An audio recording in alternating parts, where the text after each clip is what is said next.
Hi, it's Bumble. Welcome back to my channel. When I originally watched this movie, I made a video on it, but that was back on my old channel, and I don't have a video for it on this one. But the main reason I want to make a video on this is I feel like my opinions have changed on it, honestly. I feel like the first time I watched this movie, I didn't really care about the parts with like Riley at the hockey camp. I kind of wanted to skip through those. Sorry if I sound a little out of breath. I'm like a bit tired right now.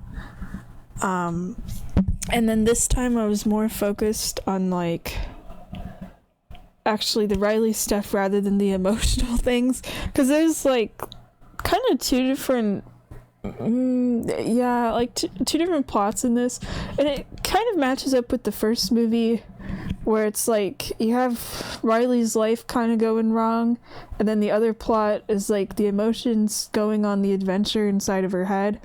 And I feel kind of the opposite between the two movies. Like with the first one, I feel like actually the nice thing between Inside Out 1 and Inside Out 2 is like with the second one, Riley feels more like a character rather than a location or like a plot device or something. She didn't really feel like her own character to me in the first movie too much. So it's kind of more fun to follow her along in this one. Like in the first movie, it's like I'm getting invested in joy and sadness and them trying to get back into headquarters. And then with this one, it's like I feel like with the second viewing, I'm seeing more through kind of like Riley's eyes a little bit. And the emotional journey in this one, like the emotions on their journey, I mean, of like joy with the other original emotions, just doesn't feel as interesting to me. I think what made it work with joy and sadness in the first one was like they didn't really get along, in that joy didn't really understand sadness and her purpose as an emotion and stuff, but it was also just kind of fun, you know, watching them try to get back to headquarters. I feel like that was more of like the focus of the movie. And then with this one, it's like joy with the other emotions kind of just feels like the same thing again. It even has a similar thing of like what joy as a character is kind of having to learn and experience, because like with both movies, she just kind of has too strong of beliefs and things, I guess, and has to sort of learn a lesson. Like with the first one, it's like toxic positivity, you know, is a bad thing, like having too much of it. And then with this one, it's like you gotta embrace, you know, the good beliefs and also the bad beliefs. With this one being like the things she does originally that isn't good is she takes Riley's like negative beliefs and thoughts about herself and literally chucks them to the back of the mind, and then those are forced to come out by the end during like the panic attack scene. And then Riley is sort of formed into like a new sense of self, of having like the good beliefs about herself, of like feeling like a good person, and the bad ones that like pretty much, you know, every person has and stuff. Like Joy was so focused on like only the positive things about Riley. I feel like that's just kind of how Joy is. I think it's interesting is like the emotions, not all of them like grow and change. Joy is the one that feels the most human in a sense, in that she feels like other emotions. I mean, the other ones can like feel happy and whatever too. They're not all just stuck as like being literally the one emotion they represent. But Joy, I feel like, goes through the most growth. She feels in both movies in that sense, like the secondary character compared to Riley. But yeah, there's a lot of things in this that kind of feel like it's a rehash of like stuff from the first movie. And I feel like emotionally, the first one just seems to hit harder to me. I guess because you're seeing a lot of things for the first time compared with this one. But it just felt more emotional, of like Riley when she has her breakdown and feeling really sad, and then them losing Bing Bong. Oh yeah, you don't really have a character like Bing Bong in this one. I didn't really think about that till right now, and I feel like that was something else that kind of felt like it was missing. Like, it's just, in terms of joy and the other emotions and their adventure, it's just them and not like some kind of outside character. I mean, I do like the emotions. I like that it's kind of just really like a focus on them. I think it's cool with this one having new emotions, and just the whole concept of Inside Out, of like looking inside of someone's head and having these lessons about like feelings and stuff. I can see why there's even a sequel in the first place. I would be fine with like more sequels. I was kind of thinking about that too. I feel like, I mean, they could follow Riley as like an adult or a young adult, because it's not like all your milestones stop, once you're done being a teenager. But I think it would be kind of interesting, and I know they show it as sometimes like shorts or like in the credits as it's more of like a gag, but I could see this being a thing of like focusing on other people besides like this teenage girl, and even having like a shorter movie about that or something, not in the comedic way that the movie usually has it, but like could be like a short film that's like a collection of kind of taking it more seriously, of like, I don't know, what is it like for other people or other things with emotions, or even if it's, I don't know, touches on like mental illness or something, I think could be kind of interesting. But I'm glad that we even got a sequel at all. I still think it's a good movie, honestly. It just doesn't hit as hard as like the first one.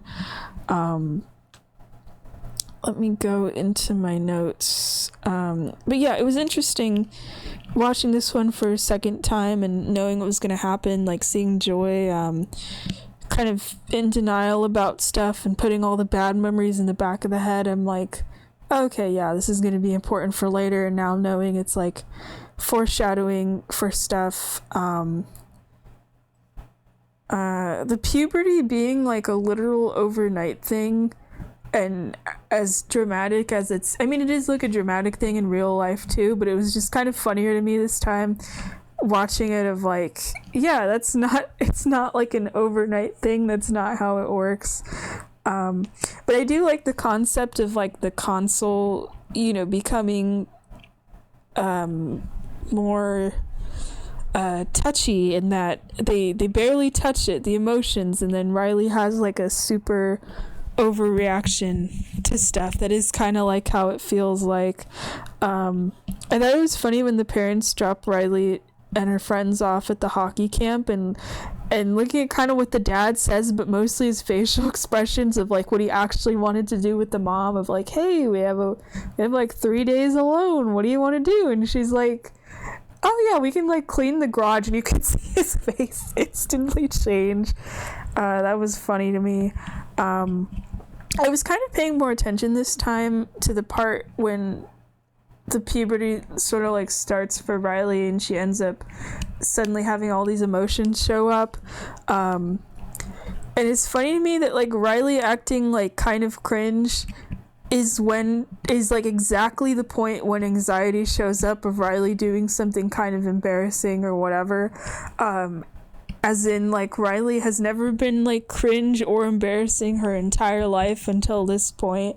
Because I feel like little kids, probably they gotta feel anxious about stuff too, and probably not like every one of these emotions. Like ennui does seem like, yeah, that's something more of like a teenager, but like the fact that embarrassment as an emotion, like keeping it separate from anxiety, I feel like embarrassment and envy would definitely be something that like for sure kids would have. I mean, it's probably not so literal of like, oh, Riley's never felt these things until these emotions show up. Here it's more like she's probably just feeling them more as like a teenager, but like the way the movie depicts it is kind of funny to me that way. I do really like all of the new emotions. I feel like I just was focusing more on them, since I was familiar with the plot and stuff. But I do kind of wish that there was more of a focus on all of them. Like, I know Anxiety is supposed to be the antagonist and like the main, not the villain, but the antagonist is what I'd say.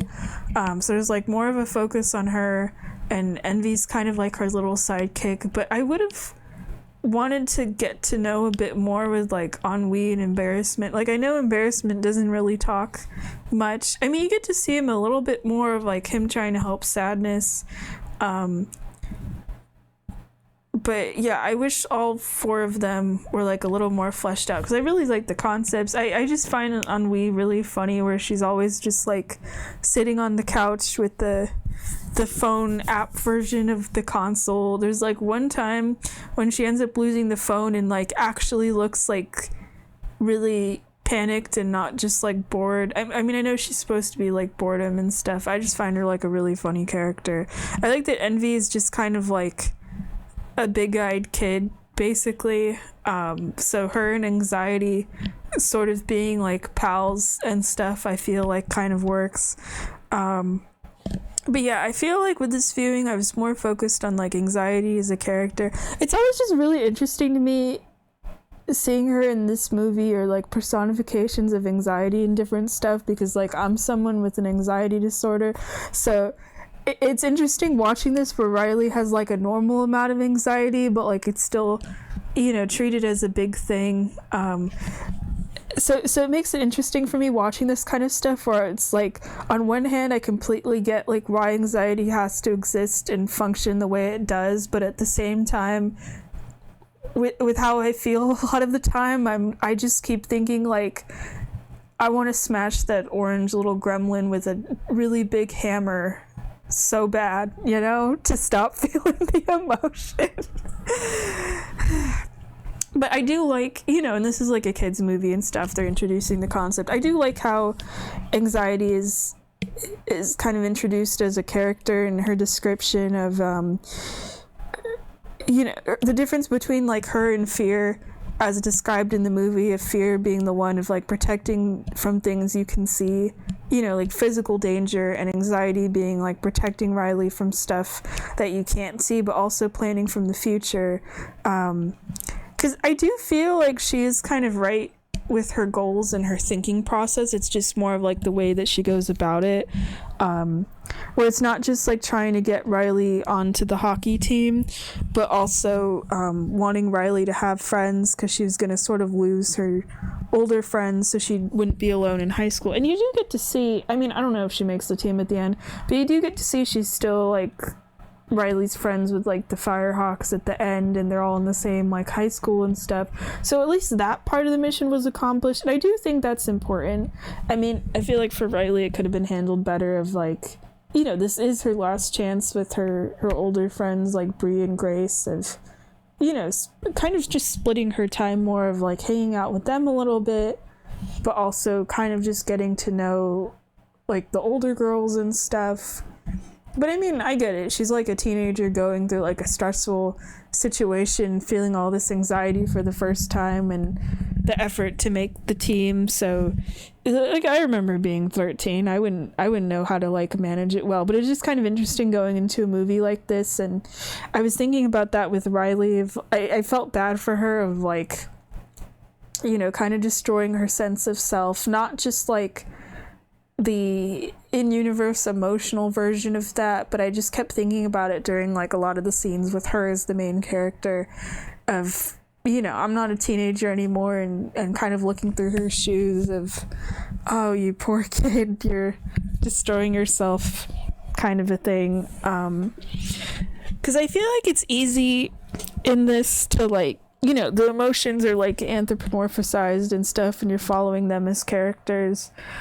So I feel like the first time I watched this, or with the first movie too, kind of separating Riley herself from the emotions, but I feel like this time I watched it, I was thinking of like, yeah, they're literally a part of her and what she's feeling. So kind of viewing their actions, you know, as like Riley's thoughts, kind of makes these more interesting. Like with a lot of the things that Anxiety gets worried about, of like impressing Valerie or Val is like the cool new girl and stuff, and Riley probably feeling a similar thing. That was something else I was paying attention to, of like getting so stressed out to like impress the cool like older girl and stuff, which I've definitely like felt before. But then I was also trying to imagine it from like Val's point of view, of her, you know, being really chill and wanting to help Riley and stuff, but you know, definitely not feeling as emotional about it as Riley, of probably not really caring if like Riley makes a mistake or whatever. You know, when you're like trying to impress someone older than you and you think it's like the biggest thing in the world, and for the other person, you know, they don't really like care as much or anything. But I do like that she wants Riley to be included.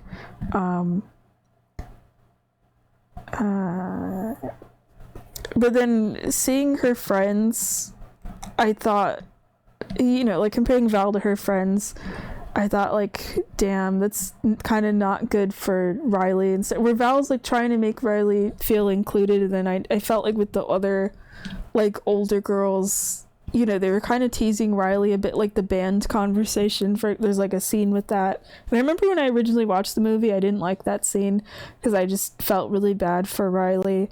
But then I was thinking about like, not like the older girls are like bullying her necessarily, it's kind of more they're like, oh, I remember liking that band in middle school and stuff.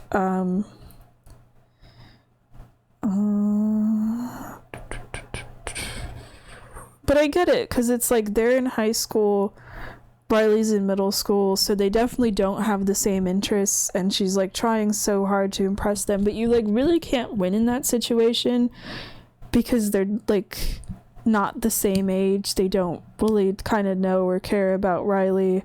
And then they mention to her about like the coach's notebook, and it makes her really nervous. It's like they're already on the team and they have this coach and stuff, so they get to kind of chill more at this camp. But for Riley, it's like she isn't on the team and is trying to make friends with them, so it's kind of like a lot more for her, and they're probably not really thinking about it from like what Riley might be feeling. So I just felt like kind of bad for her.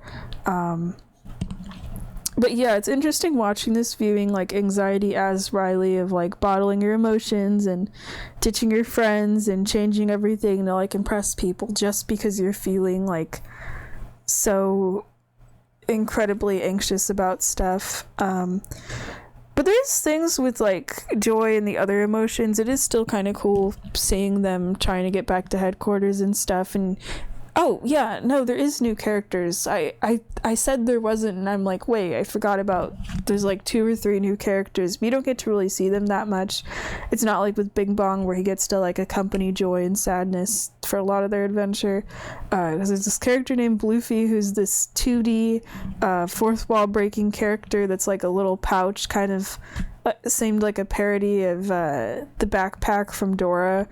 And I like that at the end him and Anger are like buddies and stuff, where Anger wears him as like a pouch. So it was kind of funny. There's one point where Anger just sticks his entire fist inside of the pouch, and I thought, oh no.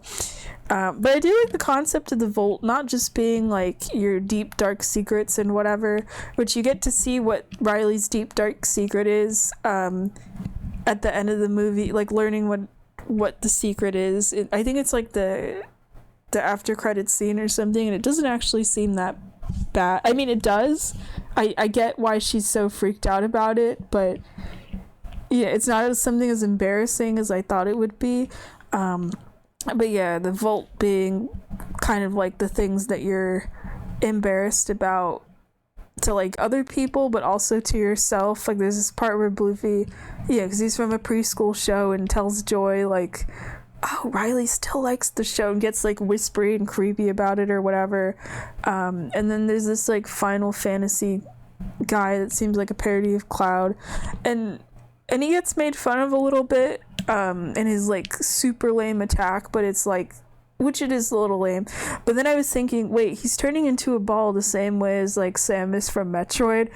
But I get it, because like that's not really supposed to be an attack in Metroid. It's more of just like going through lower areas, making yourself smaller, more of like travel rather than an attack, but that's still kind of just funny to me. You know, an emotion that I liked more in this movie on this other viewing was envy. I just think she's really cute. She just gets like design wise too, because she is like, she looks so more like cartoony in a sense compared to everyone else. Kind of almost like chibi in a way, of having like a really big, I mean, a lot of the characters have like really big heads and stuff. Not all of them, but like most of them do.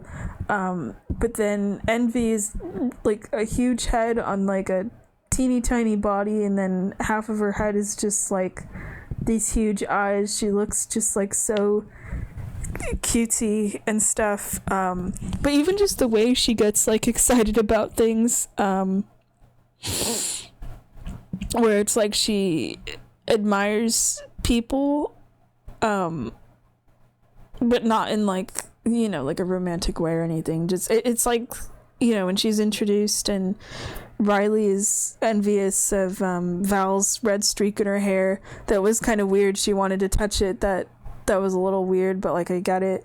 And then there's this part where Joy says, when she's trying to imagine how they're all gonna like get back to headquarters, and she's like, I'm just gonna tell anxiety, like, don't worry so much. And I was thinking, like, as someone that has anxiety, that is like one of the worst things that you could say. But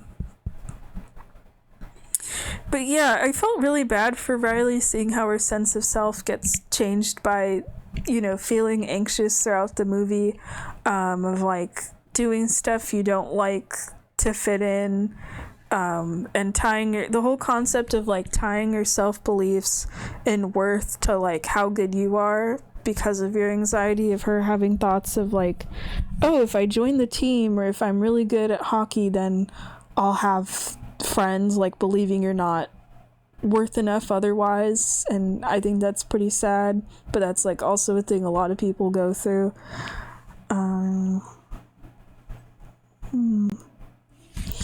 There's this one part when Joy ends up getting really mad at the other emotions, which I'm so glad she does, because that's got to be so hard when like the other people with you are just like constantly negative, because they all are kind of like negative emotions in a way, of like feeling angry, disgusted, or afraid. Actually, it must be hard being Joy, because the others are kind of all negative in a sense, of like anger, sadness, disgust, fear. Not that they all need to be like sort of happy in some way, but even like with the new emotions as well, they're not comfortable things to feel, like embarrassment, anxiety, ennui. I feel like envy is like the closest to something kind of like happiness in a sense, but that's about it. A lot of these are just so negative. But yeah, that's got to be hard for Joy, so I was glad she kind of blows up at them, because they're expecting her to be the leader and to do everything, but they're not making any suggestions or anything. And then she blows up in their face, and then Anger gives her this little talk of like, you're gonna make a lot of mistakes and stuff, and that's okay. And I feel like that kind of applies to anxiety in a sense.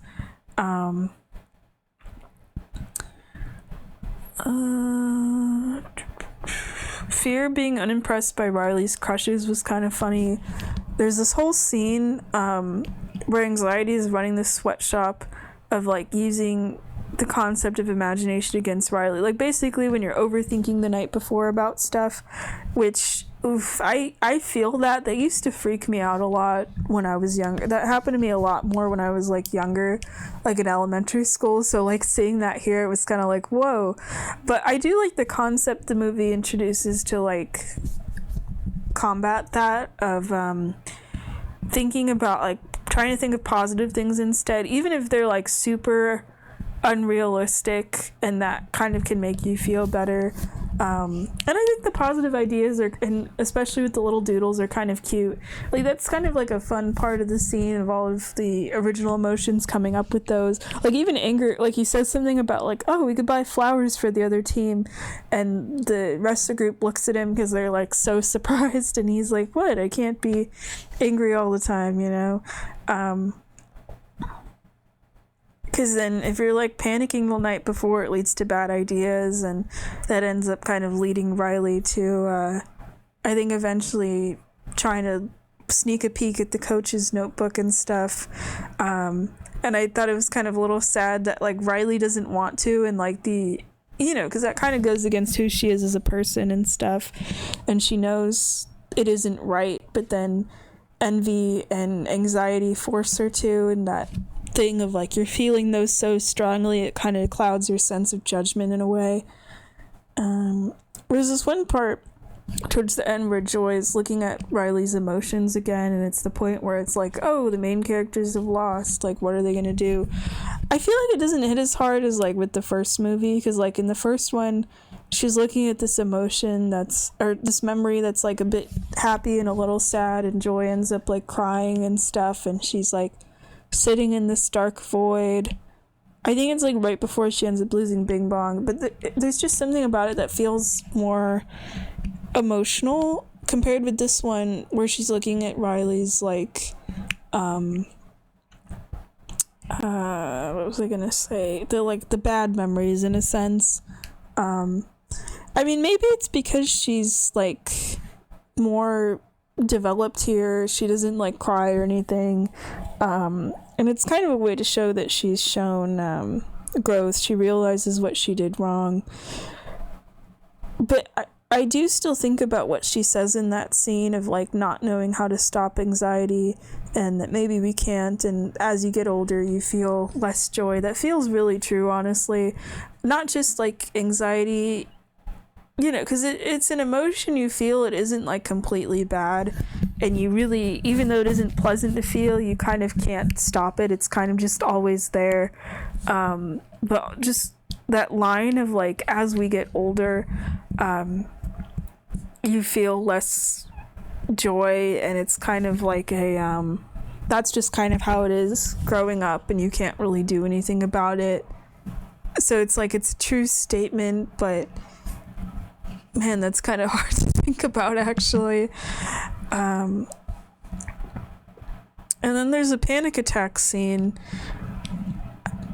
and I know it's become like more of a thing in newer movies. Like there's one in Puss in Boots as well. I think in terms of like showing a panic attack like from the outside and just kind of the stress of it, I feel like Puss in Boots does it better, where you kind of do feel like you're in the moment, like you're going to die. But what I like with the panic attack scene in Inside Out is you get to see what it looks like from the outside, but also from the inside.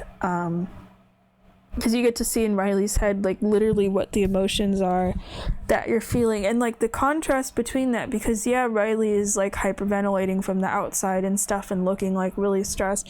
But she is still kind of just, like, sitting on that bench. And you even get to see, like, one of her friends, like, looking at Riley while she's having the attack and stuff. But I like the contrast you get to see in the inside, where how it's shown with anxiety as the emotion, where she's running around in like these super fast like circles and stuff. Like you're feeling the stress, and it's like your brain's bouncing around and stuff, and then Joy ends up inside of the circle of stress, and you see that anxiety, like her actual self, is just completely frozen in place. Because I feel like those are both true with having a panic attack, where your mind's running on full speed and you're kind of just freaking out, but also that feeling of like completely being kind of frozen, like you don't know what to do. And even though those are like complete opposites, they're kind of just both true during that. And then I like that they end up making the emotions like a new sense of, or it's more like it is created the new sense of self. And it's like, well, Riley's having the panic attack. Just all of these thoughts, you know, are piling up of like her feeling like a bad person and a good person. And then the new one's created where it's both. And then the emotions, all hugging the new sense of self, like they're accepting Riley for who she is. And I like that they're all away from the console as well during that part. But then I was thinking about that And I'm like, wait, if no one's at the console, that also means that Riley, I mean, she's having the panic attack and feeling anxious, but like once anxiety is removed, she kind of just feels nothing, is what I'm guessing. It was also nice they end up showing grounding as well, of like when you're paying attention to the physical sensations around you. And I like how they did that with the music and the sound during the scene as well, where it's like Riley's suddenly hearing like the puck on the ice and things around her. I thought that was pretty good to have as well, because that's like kind of another way to like calm yourself down from having a panic attack. And then the fact that Riley, I mean, it's like her first time it's being shown like having a panic attack, and that's like kind of scary when it's like your first time going through that. But not only that, she like kind of picks herself up from it, but then she does like pretty well the rest of the game. I thought like, yeah, that's like pretty impressive. And then I remember when I first watched it, I was disappointed where you don't really get to see, or it isn't like super like clear spelled out for you, like if she ends up on the team. You see she gets a notification. I assumed it was for the team, and you can tell she's like reading something and she smiles. But I feel like with the way the movie goes, it could be, and like the lesson she has to learn, it could be that she made the team, or it could be that she didn't. But I like that at the end she does, you know, seem to be adjusting fine to high school, but that she did end up with that the friends with the hockey team. So I feel like it gives a sense of like whether she made it onto the team or if she has to like wait a year or whatever. You know, she at least has like friends in high school now and seems to be doing like better. So I thought that was pretty nice. Like it doesn't matter if she made the team or not, but I feel like with the way the movie talks about Riley and hockey, like she's skilled enough where, you know, she probably would end up on the team eventually or something. You know, probably the coach may be waiting to see if Riley like emotionally matures a little bit. And then you get a scene, I think towards the end, where she's talking to her parents, and I hadn't really paid attention to too much, but like joy being Riley's main emotion, but then for her parents, for the mom it's sadness, and for the dad that's anger. And I feel like that says a lot about their characters. I kind of wish we could have seen a bit more of the parents, because I did like that with the first movie, where you get to see what they're like thinking about and stuff. I mean, they're more involved in the first one because it's like Riley having to move to San Francisco, and with this one she's away from them the whole movie.